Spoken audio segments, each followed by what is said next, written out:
Welcome back. I'm Jeremy with Desert Tsunami, and in today's tutorial, we're going to be going over skills, formulas, enemies, and troops. This is all going to be found in the database. In the last video, I told you that the skills and the formulas can be a little confusing, so we're going to be going pretty in depth with those today, so hopefully you understand them. So let's go on and get that database open. Alright, now with our database open, let's go on and navigate to the skills. Now a lot of this will look somewhat familiar to you. Some of it we've seen already with the items, the weapons, and the armor. But let's go through this just in case. So on the left hand side, we have all the skills that are currently in our game.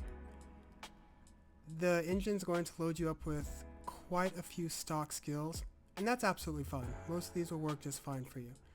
But you can always get rid of these, use them as templates, or just make a bunch of new ones. So I'm going to say 300 here, so we can start making our custom skills. On the right hand side, we have our name, and then right of that we have our icon.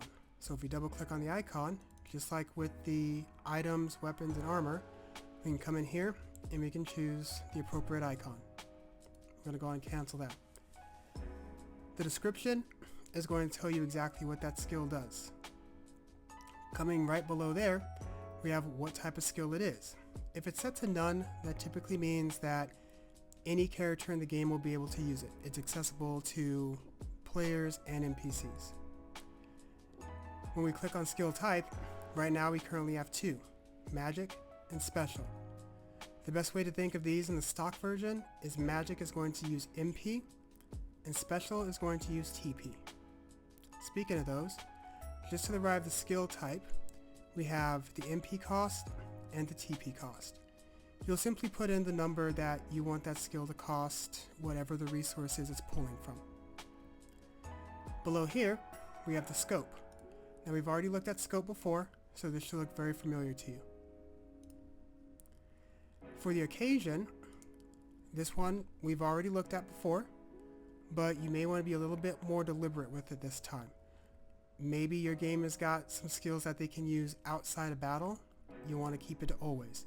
But typically, you want to keep it in battle screen. If it is a healing type skill, then you probably do want to leave it on always. This one we're going to leave on battle screen. Below here, we've already checked out most of this stuff here, so we're good. With the message, this is just saying what the data log is going to say when that attack or that skill is being fired off. Below here, we have the required weapon. If you have a skill that, I don't know, we'll call it gunslinger, and the person's holding on to a knife, they clearly can't use the gunslinger skill, right? So you can place what type of weapons that they need in order to use this skill. If you don't want to bother about this too much, you can just leave it at none. Over on the right, we're going to skip the damage just for now because we're going to get to that in just a bit. For the effects, we've already seen most of this stuff. It popped up in our items. Everything in here is going to work exactly the same way as it did before. Oop, we don't want it to recover any HP. That'd be weird. And then we have our notes. Swinging back up here to damage, this is where it's going to get a little bit complicated, but I'm going to try to make it as simple as I can for you. So, with that said, I'm going to open up Photoshop real fast, and we're going to see how this all works.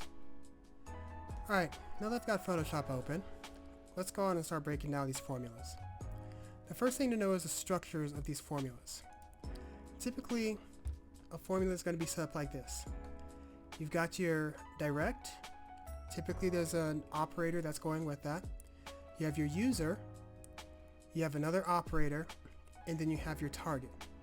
Now, you can have operators in a few other spots, but this is going to be the most basic layout that we've got. So, from here, the engine's going to see it like this. X is your operator, A is your user.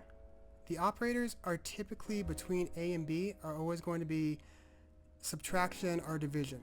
Of course, they can be anything you want them to be, but to calculate the damage, usually we want to use subtraction or division. And then B is your target. Okay, let's understand what A and B actually are. When we say A is the user and B is the target, don't think of it as A is the player and B is the enemy. A can be the enemy, B can be the target. It depends on who is using the ability and who's being targeted by the ability. Okay, let's keep going here.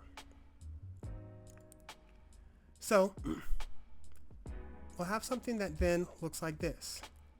So 100 points is going to be a flat 100. That's going to happen, it's going to be added to this formula no matter what. And then we have A.ATK divided by B.DEF. Okay, what does that mean? On the right hand side, we have the abbreviation and what they mean. So what we're doing here is it's A's attack being divided by B's defense. Now of course we can change this up and we can say something like A.ATK plus A.MAT. Whenever you're adding two stats together, you have to mention who those stats are being added to. That's why we say A.ATK plus A.AGI for agility. Okay, hopefully that makes sense. Let's move on. So from here, the engine's going to do most of the work at this point. We don't know exactly what our user's attack is going to be or what the enemy's defense is going to be. Those are the variables. When it says attack, it doesn't mean their base attack. It means their combined attack. So the base attack plus whatever weapons they have plus whatever accessories they may have on them that's adding to the attack. So at any given moment, we may not know what the actual attack is. Same with defense. So we just say A.ATK and B.DEF. But for the sake of argument, let's go on and say that A's attack is 15 and B's defense is 15. This will make the math a little bit easier for us. Okay, so let's fill that in. So now this is what the engine is seeing. 100 plus A's attack, so 100 plus 15, divided by B's defense, which is 15. Next, it's going to take the direct plus the A attack, add those together, and make 115. Next, it's going to divide that 115 by the 15 defense that the target has. From there, it's going to do the actual math, and the answer we get is roughly 7. It's like 7.3 something, so we'll just say 7. What that means is B takes 7 damage. I hope that makes sense. It's actually a lot easier to understand the more of it you use. So let's get back to the database real fast. Okay, now that we're back in the database, let's look at the formula that's sitting right here. A.ATK times 4 minus B.DEF, our defense, times 2. If we plug in some numbers here, we can start figuring some things out. So, just for the sake of argument, let's say that A's attack is 10 and B's defense is also 10. So A's attack 10 times 4 equals 40. B's defense 10 times 2 equals 20. Subtract 20 from 40, B takes 20 damage. Okay, so let's go on and make our first skill here. If you've already changed your maximum, or if you just want to use one of the empty slots that they have here, that's absolutely fine. I'm going to come over here and just choose one of the maximums that I changed it to. Now that we have a blank skill, let's go on and give it a name. I think I want this to be a ice type of skill. So I'm going to call it Ice Strike. That'll work. We're going to choose our icon. We need something that looks kind of icy. That'll work. Say OK. For our description, we'll say hit your foe with ice. Pretty simple, right? We're going to go on and leave the skill type at magic. And I want this to cost, let's say 12 MP. Since it's a magic skill, we're going to leave TP absolutely alone. For the scope, I think it attacking one enemy is absolutely fine. And for the occasion, it needs to be on battle screen. We only want to use it in the battle screen. For this, I'm going to jump the speed up to maybe 2. The success rate definitely going to be 100%, but there's always a chance they could miss. For repeat, 1 is absolutely fine. And for the TP gain, I'm going to say 5. You know what? Actually, for success, I'm going to drop it down to 85. Just to make it interesting. For the hit type, certain hit, yeah, let's leave it with that. And then with the animation, let's go find ourselves an animation that looks like an ice strike. We'll just go with ice 1. And we'll say OK. For the message, let's see. We'll say uses ice strike. That's pretty good. Okay, we could have also just clicked down here, but I like to type things in. For the acquired weapon, I'm going to leave this alone. Okay, let's swing back up here to the damage. The type, HP damage, element, ice. As I said, we'll talk about those elements soon. I don't think I want this to have any direct damage, but I do want it to combine the user's magic attack and let's say their luck. So we're going to say A.MAT, that's magic attack, plus A.LUK, that's luck, minus B.MDF,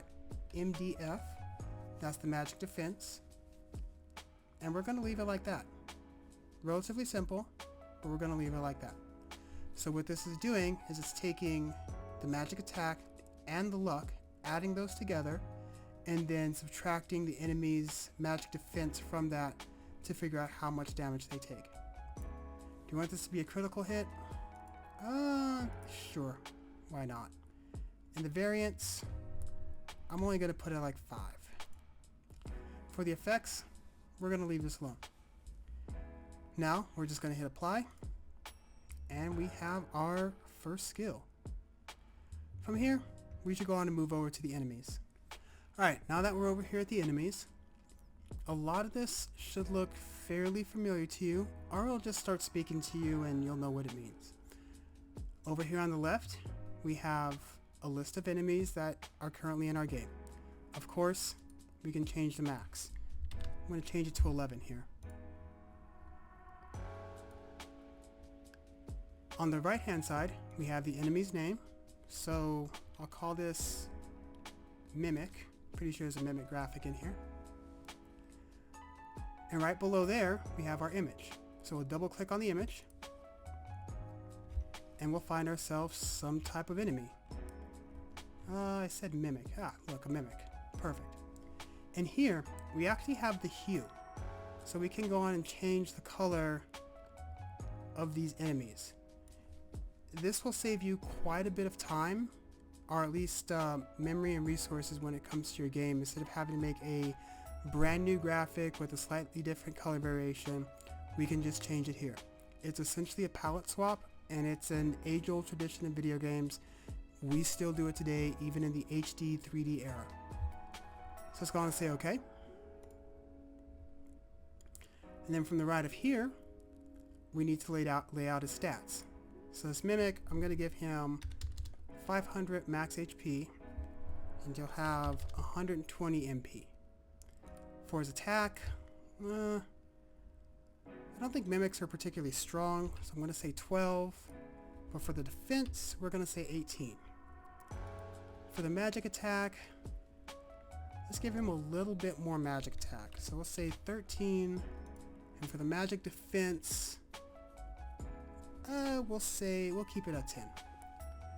For the agility, it's a giant chest, so he doesn't need to be too fast. I'm actually going to make him a little bit slower. And then for the luck, I'm going to put it at like 5. Okay, moving down from here, we have our rewards. So for experience, I'm going to put 15. Now something to keep in mind when it comes to the rewards. This is per enemy. That's a really important thing to remember. It's per enemy. So if we fight 4 mimics and we kill all 4 mimics, we're going to end up with 60 experience. This will make a little bit more sense when we get to the troops, but you want to keep that in mind. For the reward, it's a treasure chest, so I'm going to say 50. So when you kill one, it's going to be worth 50 gold. This rule is going to follow the exact same thing that the experience followed. If there's 4 of them and you kill them, you'll get 200 gold, 50 gold per mimic. Okay, over here in the drop items, we can choose 3 per enemy in the stock engine. Of course, this can be changed with plugins, but when you're just getting started, 3 is just fine. So let's click on one of them, and let's decide what it is they're getting.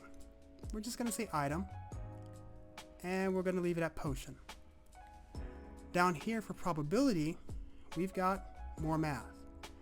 If we see a 1-to-1, that means every single time you kill a mimic, you're going to get a potion. If you put it at 1-to-2, there's a 50% chance. If it's 3, then there's a 33.33% chance. At 4, 25. At 5, 20, so on and so forth. If you put it at 10, there's a 10% chance that they will get a potion. Or if you put it at 100, there's a 1% chance. These guys, let's put it at a 4. I think that works pretty well. The same operation will be used for the other 2 if you want to use those. Now down here for the action patterns, this too does get a bit complicated, but I'm going to speak about it in layman's terms because sometimes it just doesn't make any sense. So attack, the weight of it or the rate is going to be 5. If we double click on this is the window that's going to pop up at us. So let's choose our ability, say dual attack, no, double attack, and we'll say okay.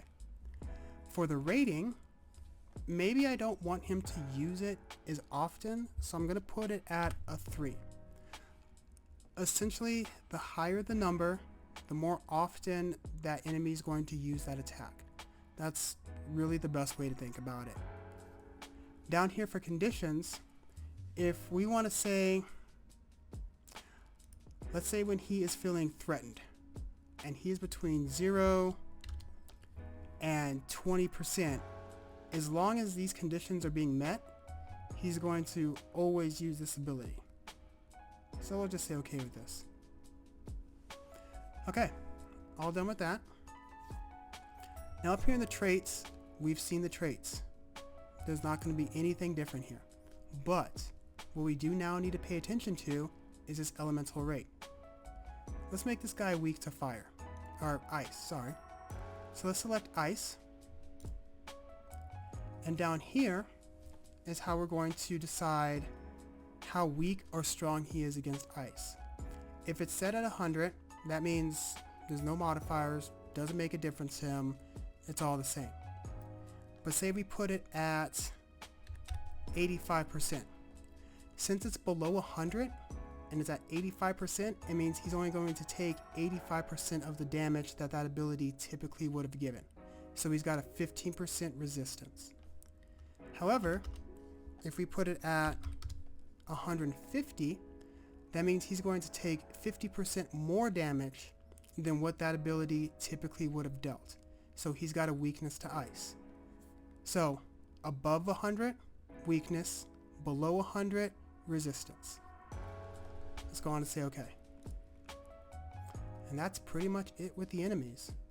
From here, we'll go on and move over to the troops. Okay, over here in the troop section, there's a big thing that you have to understand about this engine. You're not fighting enemies, you're fighting troops. But troops are made up of enemies. Okay? So when you're placing these in the actual game that your player is going to be fighting, you're going to be placing the troops, not necessarily the enemies. Okay? So, let's go on and create a troop.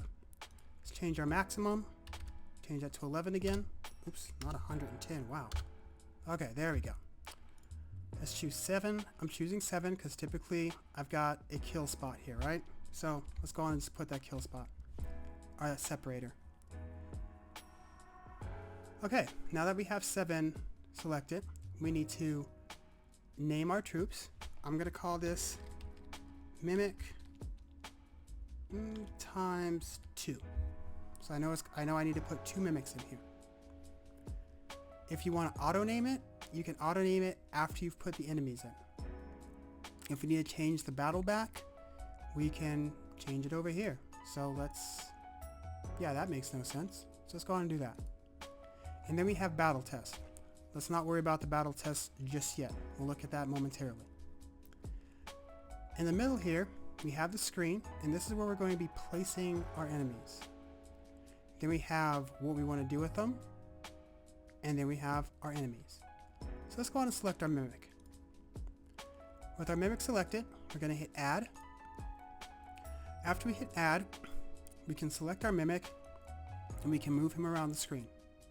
Now this is going to be very important depending on what battle system it is we're using. If we're just using the front view battle system, we can place him right here and be totally done with it. But if we're using a side view, maybe we want to place him over here. In the side view battle system, the player is always going to be on the right hand side and the enemy is always going to be on the left hand side. So we're going to place one here. Let's select another one and place him right there. Okay, so this battle is for the most part set up. Coming down here, this is our battle events. If we double click in here, all it's really going to be showing us is the stuff that's in our typical events. We're going to get to this stuff a little bit later. The way things run in battle and the way things run outside of battle are slightly different, and only certain things will run in battle and they won't necessarily run outside of battle. So we'll get to this at a later date. Okay, once we've got everything set up, now we can hit our battle test, and this window is going to pop up. From here we can choose up to 4 different people for our team. Right now we've got 4 of the stock characters, and we see their stats over here. Of course, we can change their levels. So let's change him to level 5. You know, let's change everybody to level 5. Oops. And then we hit OK. When we hit OK, the battle's going to start, and we can test out how this enemy feels, if there's anything we need to tweak with the characters or within the enemies themselves. We're not going to hit OK because the battle music's going to play is probably going to blow out your ears. So go on and give that one a test for yourself. Real quick, we also have the equipment type. So if we need to test out a particular type of equipment, we can come over here to say body, and we can choose the different type of armor that they're wearing. We can do that with just about any body here. Okay, once we get done here, we say apply.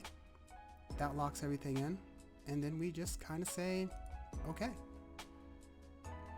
Next week, we'll be jumping back into the eventing system. We'll be looking at a few things here to create ourselves a little bit of a cutscene. With all that said, if you like what I'm doing here, please subscribe, like, and share. Also, the Kickstarter just launched yesterday, so if you really like what I'm doing, please head over there and support me. It'd be greatly appreciated. I guess that's it. So, as always, keep playing and keep creating. Bye for now.